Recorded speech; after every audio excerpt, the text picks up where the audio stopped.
Hello and welcome to Star Wars Galaxy of Heroes Grand Arena Championships Season 8, Week 2, Round 2.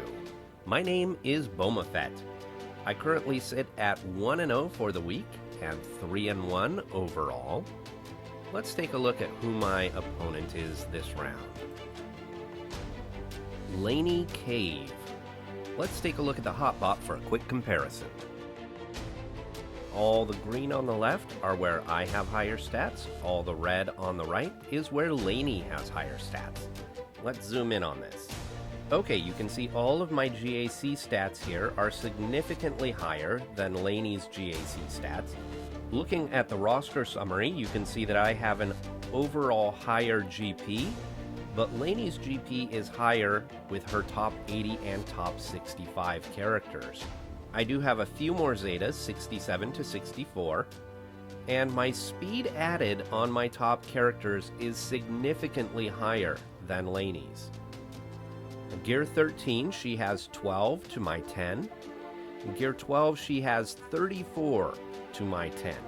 So more than 3 times more Gear 12 than I have. Gear 11 and above, we each have 65 characters, but you can see 46 of hers are Gear 12 and 13, and only 20 of mine are Gear 12 and 13. So that's a significant advantage for Laney. She does have a lot more 6-stop mods than I do, but I have a lot more mods with higher speed secondaries. Even though Laney has more relic characters than I do, 12 to 10, I have more total relic levels, 43 to her 34. However, she does have the one Tier 7 relic character, and my highest relics are Relic 5. Okay, let's go back to the game, and we'll check out Laney's roster. We can see that Laney uses Darth Revan with Thrawn and GBA in the arena, and Tarkin in the Fleet arena. Let's take a look at her roster. Here are her 12 relic characters.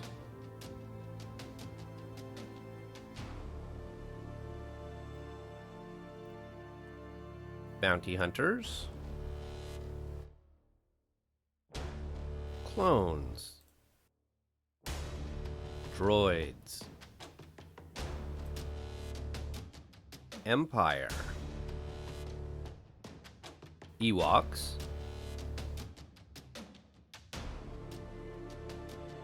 First Order, Galactic Republic,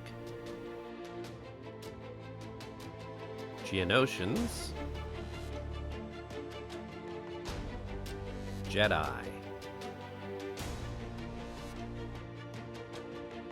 Night Sisters,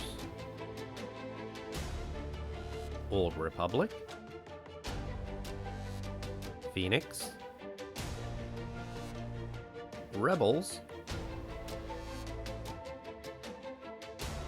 Resistance, Separatists,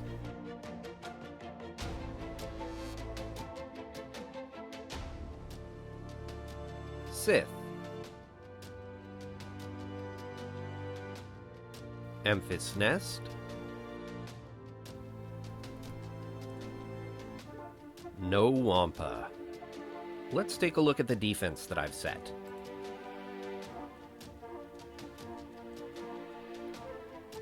Okay, so one of the things I'm trying to do is change up my defense just a little bit each round so that anybody looking at my GAC history has to be prepared for a whole bunch of different teams. Most of my defense stays the same, but I do rotate in some teams. So for this round, I've moved in Shock T, 5s, and Rex for the first time. So we'll see how that does on defense. The other thing I did was I moved my Malik squad to this southern zone. And the reason for that is, I noticed that Laney, in her GAC history, she puts her Darth Revan, Malik, and Basti together in one squad on defense right up front. And that blocks people from getting to the back. So if that's the case, I wanted to give her a challenge in this southern zone to see if maybe I could prevent her from getting to this back zone. That's not as good a defensive squad as what she has set, but I've held a lot more for offense than she typically does, at least from her GAC history, which isn't a lot to go on, granted. But if she continues what she did in the first round, she may not have enough to get through this and get to my back zone. So I kind of hate playing that way. I always want to play for the full clear, but in this case, even if I saved everything for offense, I'm just not sure if I can get through that Darth Revan, Darth Malik, and Bastila Fallen squad. Okay, I will come back later. You can see we've got about 5 hours until the attack phase, so I will come back later and do my attacks. Okay, let's take a look and see what defense Laney has set.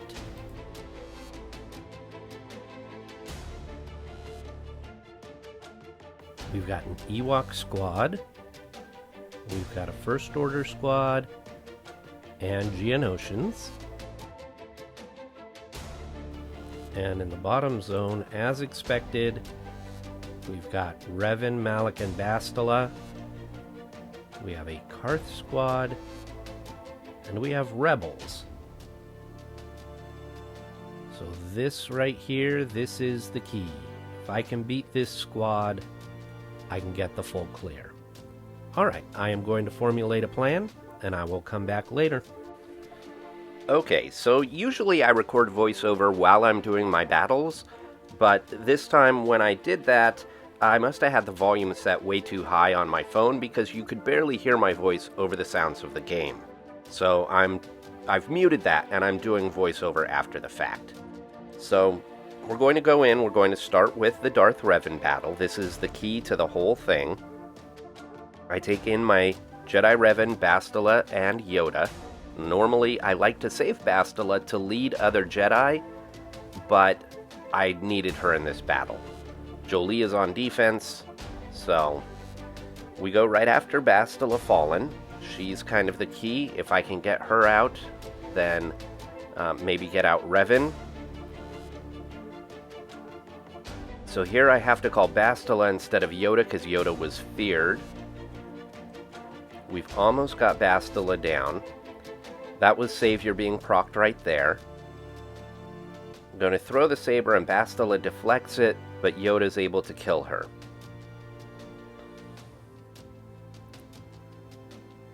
So Revan's almost dead. We go after Darth Revan. First I spread some buffs. We go after Darth Revan. And then all of my characters die. So I ended up killing just Bastila. And so I go back in, and I'm going to take my Padme squad. Now again, General Kenobi is on defense, so I have to go with Snips. So going into the battle, I was unsure where they were in their cooldowns. Luckily, Revan did not have Fear ready to go, so he did the lightning. I was able to flip that and get a little protection up. We go right after Revan, but Snips is already in trouble. There's the Fear, and then Snips goes down. Now I'm stuck behind Malik's taunt, so I do the kick to the face, which luckily stunned him. And then I was debating killing Malik here, but decide to just go after Revan. So there goes Padme, and now I do a basic, and I get the healing immunity, so when he drains, he does not heal. So I lost the battle again, but Malik is really low on health, and he doesn't have a drain ready to go. He just used his drain. So because he's so low on health, I figure I can take in my SWGOH Press, and as long as he doesn't die in the first wave of attacks, he can take out Malik. So I wanted a third just in case, so I go to my Sith. All of my good Sith are kind of spoken for as far as squads, so I go down to the dregs and I see I have Red there. He's only gear 8, but I just need somebody as a sacrificial lamb. So I take him in. Surprisingly, he actually survives the first attack, and then SWGOH takes out Malik. So I end up with 22 banners. Not great, but I got through, and that's all I needed to do. So next up is the Karth squad. And so I'm going to take in my Kylos here. They're my go-to against this Karth squad. Karth relies on damage over time in order to do his damage. And the two Kylos, they barely take any damage at all from damage over time. They take reduced damage from percent health attacks, and that's what damage over time is.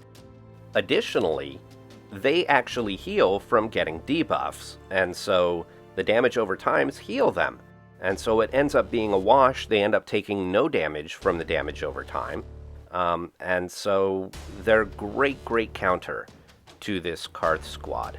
I've actually seen people who just take in Kylo alone. The OG Kylo can solo a lot of Karth squads. In fact, 5-man Karth squads, the OG Kylo can solo. But I don't have a Relic Kylo, and I have seen Kylo time out against these squads, especially if the opponent has a really beefy Zalbar. And so I decided it's better to just take both of them in. It's only one banner difference, and so it's kind of a no-brainer. Now, what I should have been doing throughout this whole battle is using Kylo Ren's basic ability, because it applies healing immunity, and there's a feat right now for applying healing immunity, or just attempting to apply healing immunity. And so eventually, when we get down to Zalbar, I finally realized this.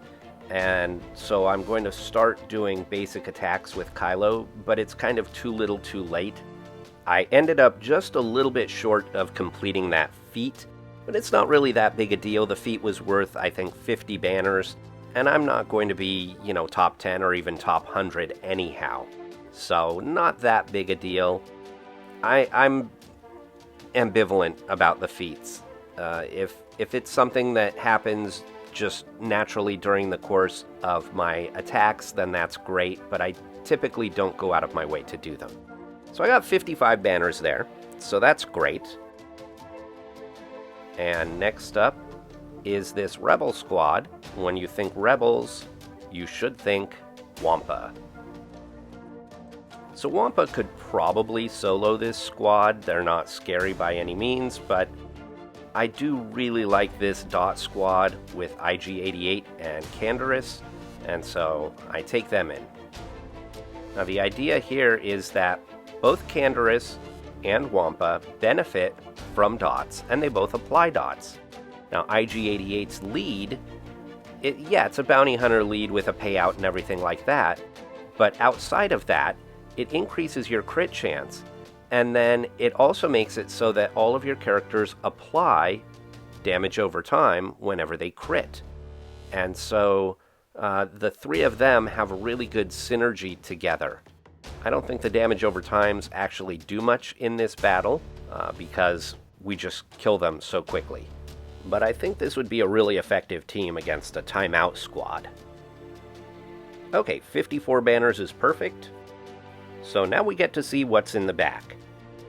But before I show you, I'm going to freeze frame the video for a second, because I want to tell you, I looked at Laney's GAC history, and none of her opponents in the first round made it to the back, so I couldn't tell for sure what would be back there. Now, by looking at her offense, I could kind of tell that she didn't put anything too great in the back, because she saved most of her good stuff for offense.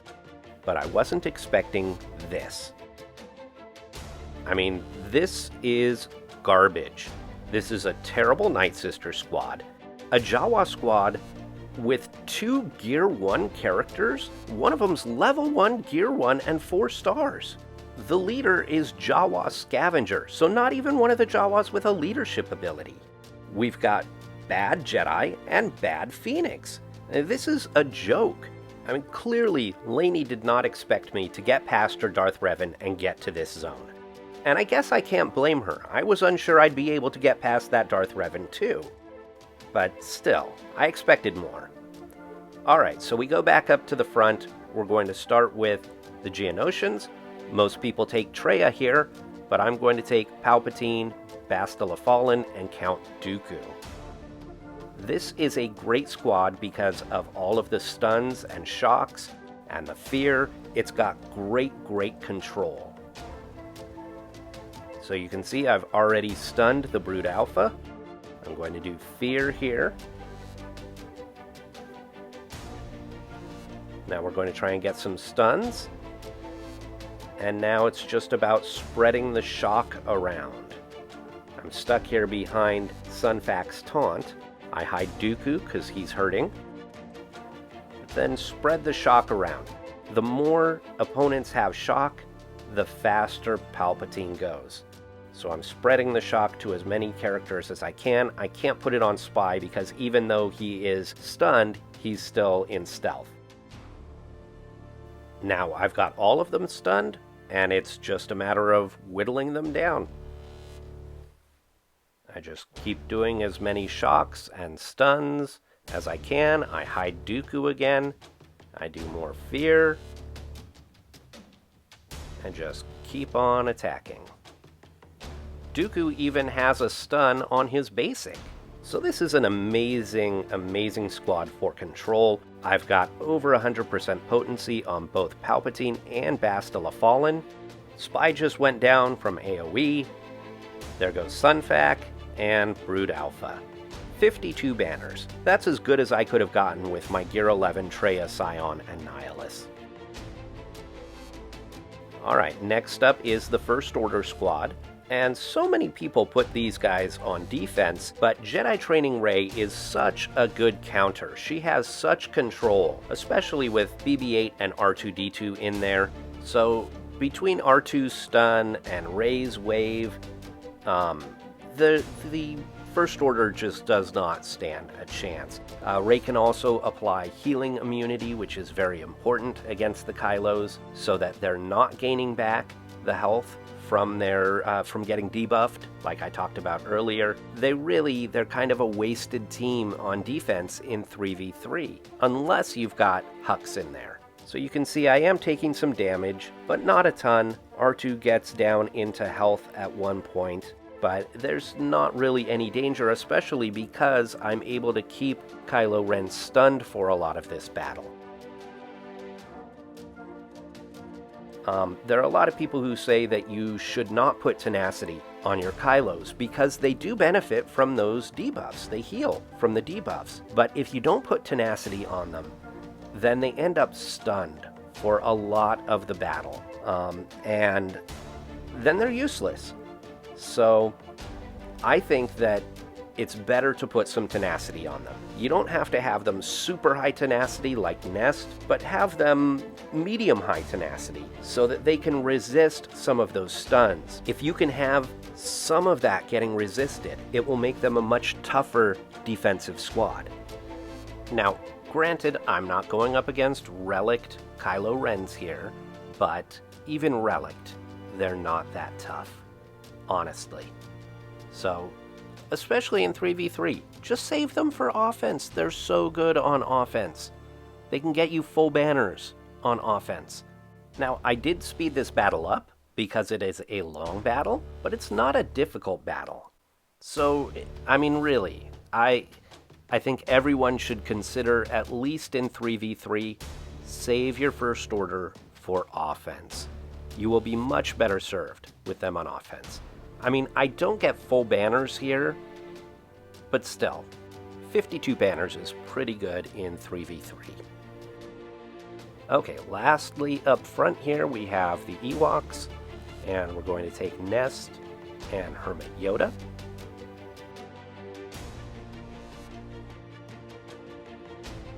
It's very basic. Kill Elder, kill the other two. High Tenacity Nest will resist getting debuffed, and she will just counterattack them to death as much as possible. I do take Hermit Yoda in for the extra little bit of healing and tenacity, just in case. Don't really need Hermit Yoda, but, you know, trying to avoid any nasty surprises. Now you'll notice that Wicket keeps stealthing Chirpa. This is one of the things that annoys me about this game, is that the AI can be so stupid. You know, when the developers want to make something difficult, they crank up the opponent's speed or give them preloaded turn meter, and they crank up their damage and their health and their tenacity. What they should do is they should make the AI smarter. Even coming up here, you'll see Elder is down into the yellow on health, and yet Wicket will still stealth Chirpa instead of Elder. That's just dumb. So I wish they would improve the AI. I don't know how difficult that would be. Probably pretty difficult. I mean, each character has its own individual kit. There are lots of different synergies. Some of the kits are really, really complicated. So I get that that could be difficult, but just little decisions like who to stealth, I think, could be improved. Not always using a special just because it's available. Sometimes it's not the best move. So I do think that they could improve the AI just a little. Okay, 54 banners. We'll check out what fleet Laney has set. If you recall, Laney uses Tarkin in the fleet arena, so ships are not necessarily her strong suit. Here we have Home 1 with the Geos, which is an odd combination. And it's only a 275,000 fleet, so not a great fleet. We're going to take care of the characters first. We're going to go against the Jawas, and we're going to do a solo.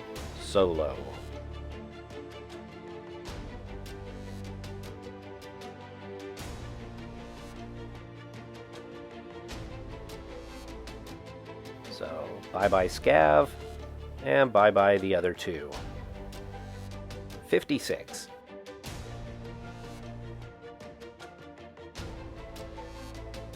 Next up is the Jedi, and I have so much left. I considered doing a Revan solo, but, you know, why risk it? I'm sure that Revan could have done it, but I'm going to go ahead and take in HK anyhow. Start off with the Fear, and then throw the bomb, and then the Lightning. Now Mace does get a counterattack and takes away some protection, so I did lose one banner there. So I ended up with a 54 instead of a 55. That's okay. So next up is the Phoenix Squad. And I've got so much left, and at this point I realized if I had saved R2-D2 I could have done Old Ben and R2-D2 together and gotten that feat, but I didn't. So I take CLS, and I'm going to take Ezra, but then I noticed Chewie. But this is way overkill. Way overkill. So I take Ezra out, and this is still probably overkill. Probably CLS could have done this solo, or Chewie probably could have done it solo.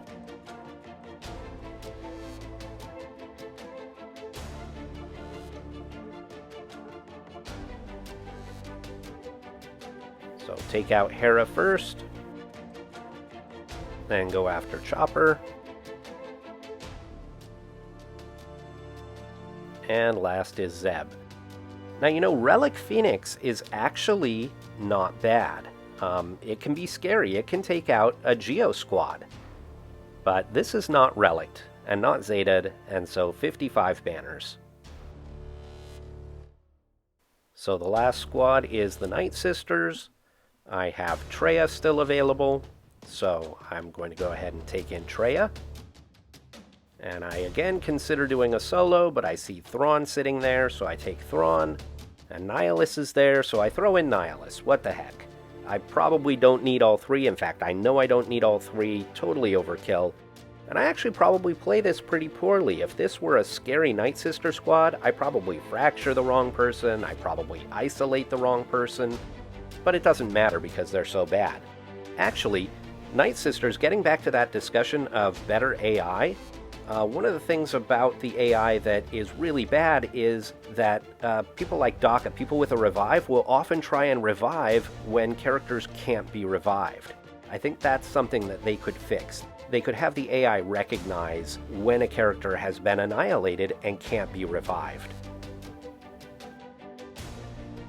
Okay, 54 banners there. All we have left to do is the fleet battle.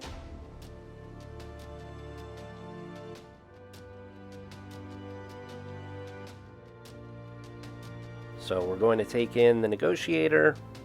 If you've never seen me do fleet before, I do take in crew because I like him to get a stun right off the bat. It's not good on defense because the AI doesn't play it right. The AI does the big hit instead of the stun. But you should lead off with a stun, which I tried to do here, but they dodged it. So now we're stuck behind the taunt. We're going to get the breach, put up our own taunt.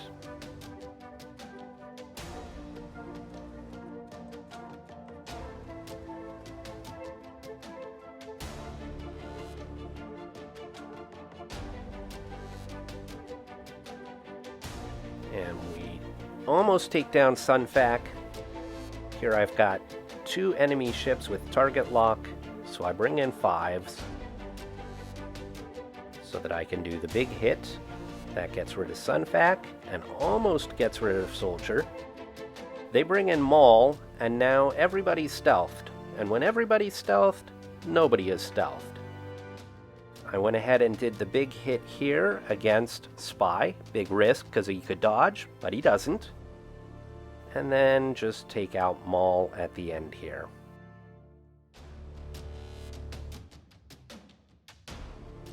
And this should do it. So 62 banners. I did lose a little protection, and I lose 4 banners because my Negotiator is only 6 stars. So the final score is 2283. And just waiting for Laney to attack. Okay, we've got about 2 hours left.